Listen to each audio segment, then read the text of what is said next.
well worth the drive. This is intake, these are seats, this is a car, they're going in it. These seats have served the car well for nearly 30 years, but it's time we replaced them with something a bit newer and something that's a bit more comfortable. So I opted for these Bride Stradia IIs with matching Bride rails, which we're going to bolt straight in. Now there's two ways you can do this. You can either use the Bride rails or you can manufacture your own. I've gone the most expensive but the easiest way to do it, and that's why I've picked the Bride rails. This job's going to take about 2 beers, 1 per seat. It's easy enough to remove the old seats, a bit trickier to put the new seats in.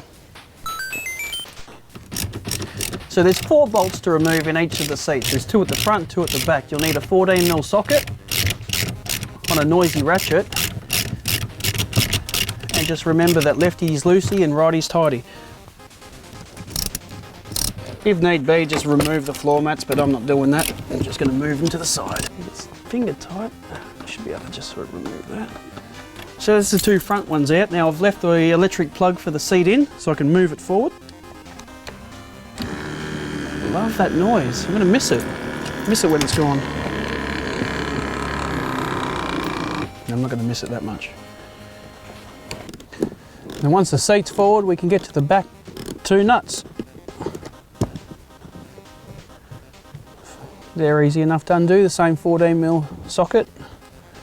Remember when you take them off to keep the washers in order.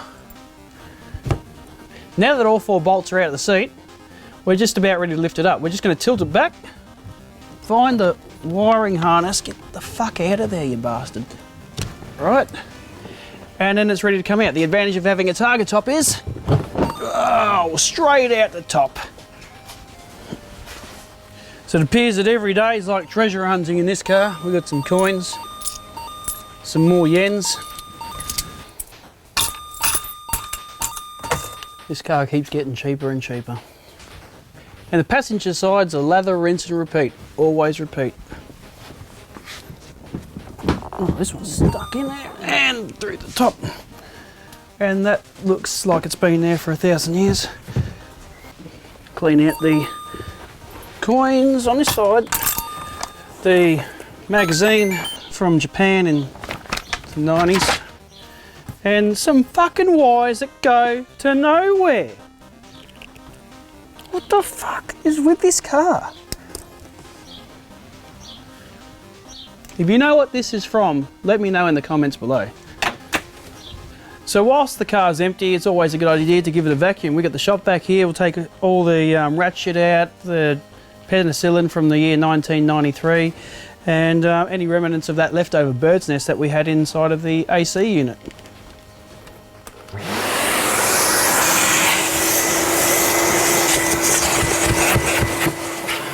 Now this seatwell's starting to look like it's factory fresh, and we've still got this wiring here from the factory option under seat neon glow, which we're just going to hide because it wasn't connected to anything before. So it doesn't need to be connected to anything now, and we don't need to see it. Hide it under that little bit of the carpet. It's like factory brand new. Now it's time to look really cool, so you can see me. But this wiring here for the old electric seats, we can fuck that off too, but I don't want to ruin the factory harness, so I'm just going to do the same thing as we did on the passenger side. Tuck that underneath as well.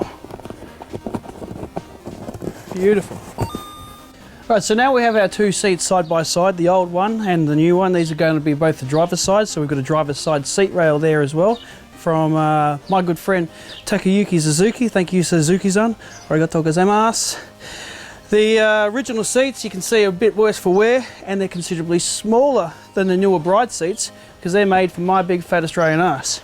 Before we are able to put the new seats in, we've got to take the seatbelt clipper thingy off this seat, attach it to the new seat rail, attach the seat rail to the seat, and then we can throw the seat in the car. And that sounds like a lot of fucking hard work. So before we can fuck these seats off entirely, I've just got to remove this seatbelt retainer off the old seat. Which lefty loosey, righty tighty. It should be loose enough to undo it by hand. So the Bride seat rails come with new bolts and washers and retainer things. So we're just going to put these back on here just in case we ever need these seats again. It's good to keep the bolts. So the only thing we need off these seats for the new seats are these things. Bolt goes through that hole there, that goes on there. We've just got a bunch of washers that'll go on, I guess. I've got no idea which order these are supposed to go into, and there's no fucking instructions. Well, there are instructions, but they're in Japanese. Maybe that goes like that. Yeah, that goes like that. Nut goes on, and it just needs to be tightened up with a 17mm lefty loosey 17mm ratchet. And should still be able to move. You don't want that too tight that you can't move it, because then it doesn't adjust for your seat. But see, this is really tight. So yeah, figure it out. I'm not an engineer. So like I said earlier, I've gone the more expensive route by using these by using these Bride seat rails.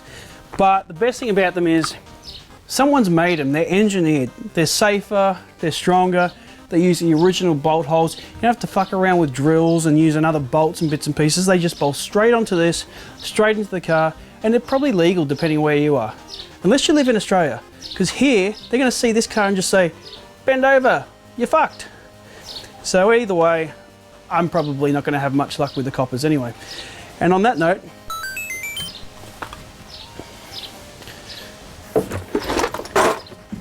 it just became a 3 beer drink job, because it's hot here. It's summer. Okay, so the first thing we're going to do, and for those playing at home, get yourself a nice smooth surface, because you're going to be turning these upside down. You don't want to ruin them on your concrete. But we need to get access to all the bolt holes. We're going to take our seat rails and pretty much match them up to where they've got to go. So it's going to be like that. Now I've got 4 bolts with nylocks. The 2 front holes don't have thread, but the 2 back holes on the seat do have a thread, and the nylocks just for safety. But the front ones, you're going to need the nylocks or some kind of nut to hold it in place. So this is where it's going to get a bit tight, I reckon. Should be able to spin it on.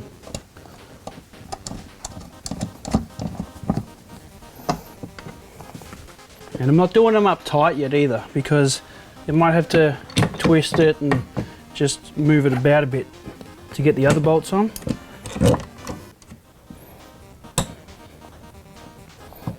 Sweet.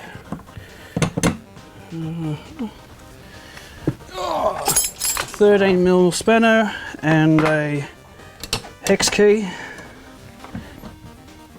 just to nip it up a bit more. But still not tight. Now this is where it starts to get a bit harder, because these rails don't really like to move all that much when they're not bolted to anything, and they don't like to move at all when they're brand new. So what we have to do is sort of, well, scrap that, that moved really easily, so cool. Same again on the back, I guess. Fuck. I'm really surprised about that. Now the back ones, like I said before, they do have thread. So you just start to screw it in and you put the nylocks on after it's gone through the thread of the seat. It's hard to find the holes sometimes. I swear I never have this problem.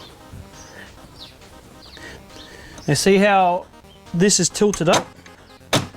And that's why I've left the front bolts loose, because this seat belt thingy likes to brush along that rail.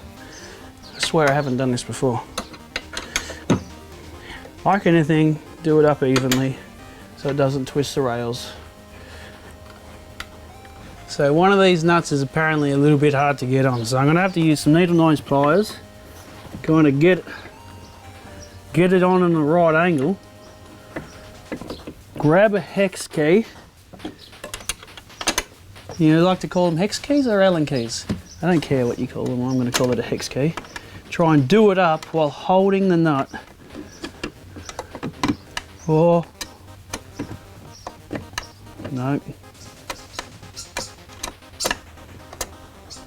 I think I've got it. Like that. There's a bit of a hot tip for you all. So because I've got the nut on the end of the thread of that bolt, doesn't matter how much I tighten it up, it's not going to do anything. So what I have to do is now loosen it up until it's kind of near the start. So now that I've loosened it off, I use my ring spanner on the nut, just tightening up both the thread to the seat and to the nylock that's sort of above but below it at the moment.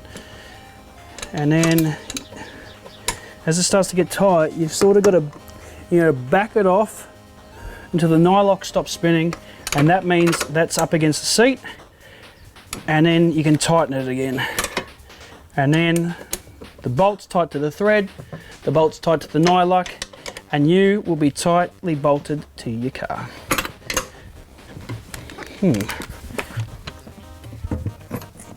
Oh, fuck you. Remember what I said about these rails not wanting to move, you bastard?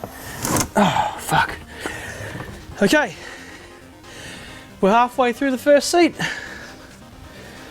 Good thing I bought that slab. This is going to be a blowout. It's like the Victorian government building anything. Oh. Butterfingers. So now that the 4 bolts are tightened up, it's just about ready to be installed. Fuck ya!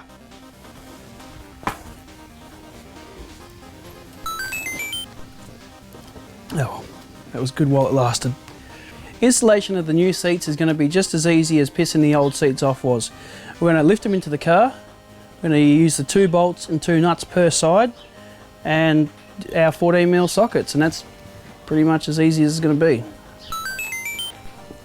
Easiest part of the day, I think, apart from sitting back and drinking beers.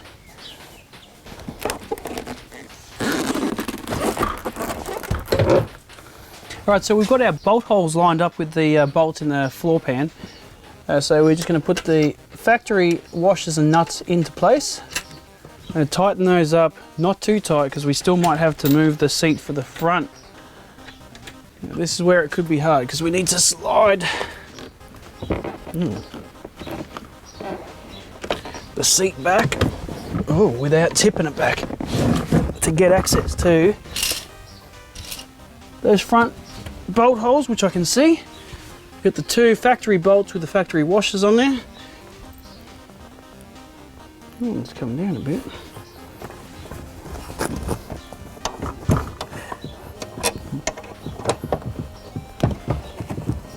Move that mat out the way if need be.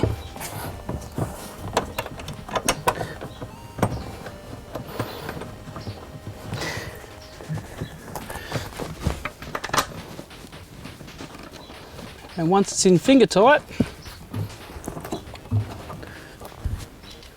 ready to use some tools.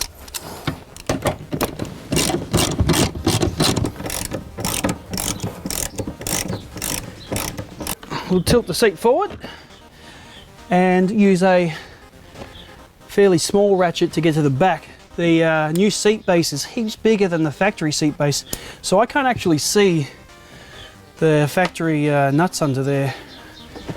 So I'm going to do it a bit blind, but not blind because I can't drive if I'm blind. Have a drink and drive, bloody idiot.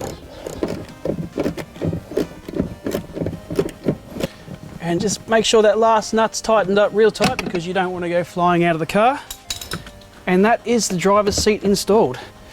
And it's probably a bit close for me, but we'll get in.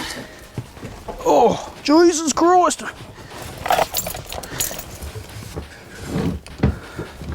Get into a position that's comfortable. I tell you what, I better leave my hat on backwards because this is so fucking cool. Ooh. I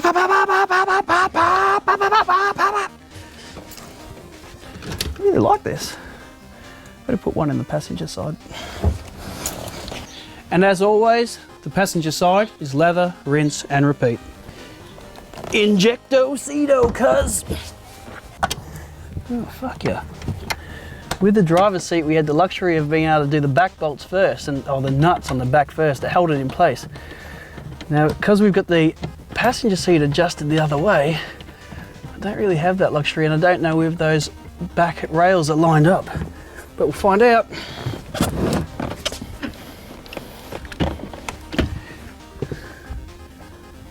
Bingo bango. Now again, we're doing our best Stevie Wonder impersonation.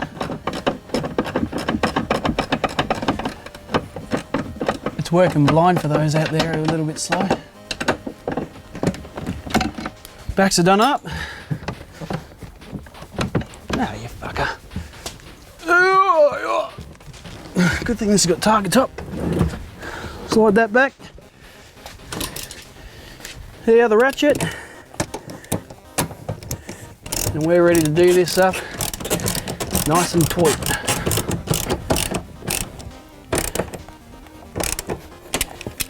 One.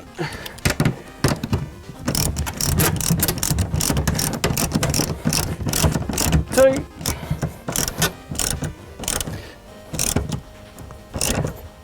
Job's done.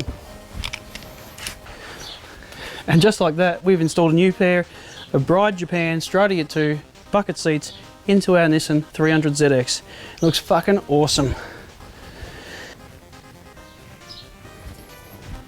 Next time on Intake, we will be refinishing these wheels with these nuts, these little nuts, and some paint. So subscribe to get notifications on when we upload this episode, hit the like button for this video, and comment below and let me know what you thought of what we've just put up. Till next time, peace out.